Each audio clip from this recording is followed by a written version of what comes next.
Welcome to the Thought That Counts podcast, inspired by my local radio station, Bolton FM. 5 short, snappy soundbites around aspects of emotional intelligence. In this series, we're exploring common biases and fallacies that can significantly shape the way we interpret information and make decisions. In this episode, we explore the Misinformation Effect, Conformity bias, Extinction Burst, social loafing, and the illusion of transparency. I hope you enjoyed this episode of The Thought That Counts. The Thought That Counts. The Misinformation Effect describes a common misunderstanding about how memory works. We often assume that memories function like recordings that we can rewind and replay, fixed and faithful to the original moment. That belief gives memories a sense of solidarity and certainty that feels intuitively right, especially when an event was emotional or important. In reality, memory is a reconstructive process. Each time you recall something, your brain builds the memory from fragments, sensory traces, emotions, beliefs, and whatever information is available in the present. That means new details, suggestions, or interpretations can quietly weave themselves into the reconstruction. Over time, the memory can shift, sometimes subtly, sometimes dramatically, without you noticing the change. This permeability is what makes the misinformation effect so powerful. Present-day cues, leading questions, or even casual comments can reshape what someone believes they originally experienced. The memory feels just as vivid and true, but its content has been altered by influences that arrived long after the event itself. So yes, your memory is reliable, but not the way you think it is. The Thought That Counts. Conformity bias is often misunderstood as something that only affects people who are weak-willed or easily led. The common belief is that we hold our ground unless someone forces us to comply, and that our choices are driven purely by personal conviction. It's a reassuring idea, one that lets us feel independent, rational, and immune to group influence. In practice, it takes far less than overt pressure to shape our behaviour. A clear instruction from an authority figure, a room full of people acting in a particular way, or even the subtle desire to avoid standing out can be enough to shift what we say or do. These responses are rooted in deep survival instincts. Belonging to the group once meant safety, and challenging authority once carried real risk. These instincts still operate even in modern settings. This is why conformity bias is so pervasive.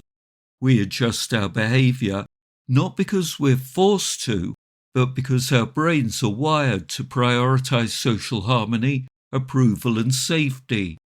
The influence is quiet, powerful and often invisible, which is precisely what makes it so effective. In short, we're rebels, right up until someone else does something different. The Thought That Counts.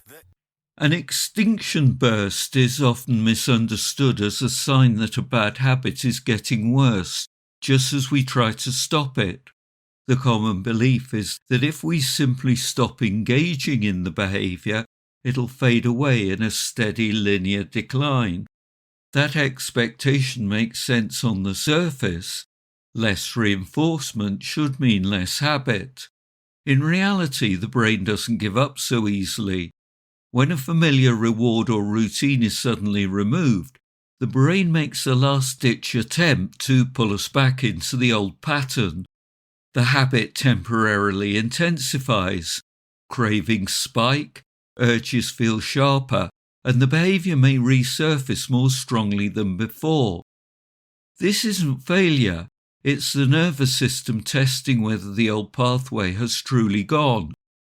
That spike is the extinction burst, a short, uncomfortable surge before the habit weakens for good. Understanding it helps people stay steady.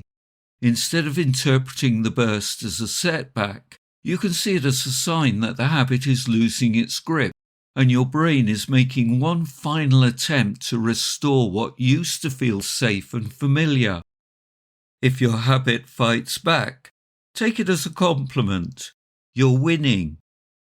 The thought that counts. The social loafing bias challenges the comfortable belief that adding more people to a task naturally boosts effort and results.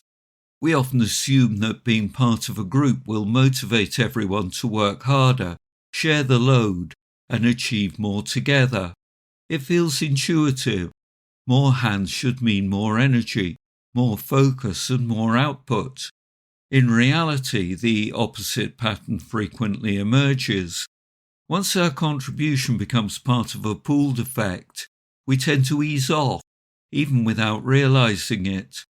Responsibility feels diluted, individual effort becomes less visible, and the instinct to conserve energy quietly takes over. The group setting creates a psychological buffer. If the outcome doesn't rest solely on us, we don't push quite as hard. This is the essence of social loafing. It isn't laziness or lack of care. It's a natural human response to shared tasks. When accountability is spread across many people, our brains instinctively reduce effort, assuming others will fill the gaps.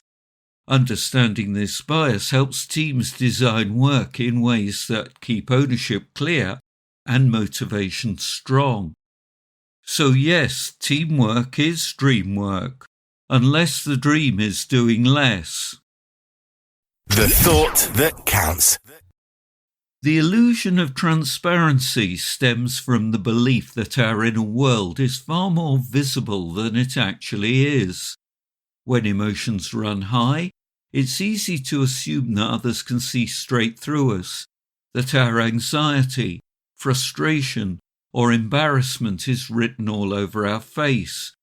This misconception makes our internal experience feel exposed, as though everyone around us can read our thoughts and feelings with ease. In truth, subjective experience is private and largely unobservable. We consistently overestimate how much of our inner state leaks out into the outer world. While we may feel as though our emotions are blazing like a beacon, others usually notice far less than we imagine. Their attention is divided, their interpretations are imperfect, and they're often preoccupied with their own internal worlds. This gap between what we feel and what others perceive is the essence of the illusion of transparency. Recognizing it can be grounding. It reminds us that our thoughts and emotions are not as obvious as they seem, and that we often project our own intensity onto situations where others are simply not tuned in at the same level. Good news. People aren't reading your mind. They're too worried about whether you're reading theirs. I'm Robin Hills from EI for Change, empowering your emotional management. The thought that counts.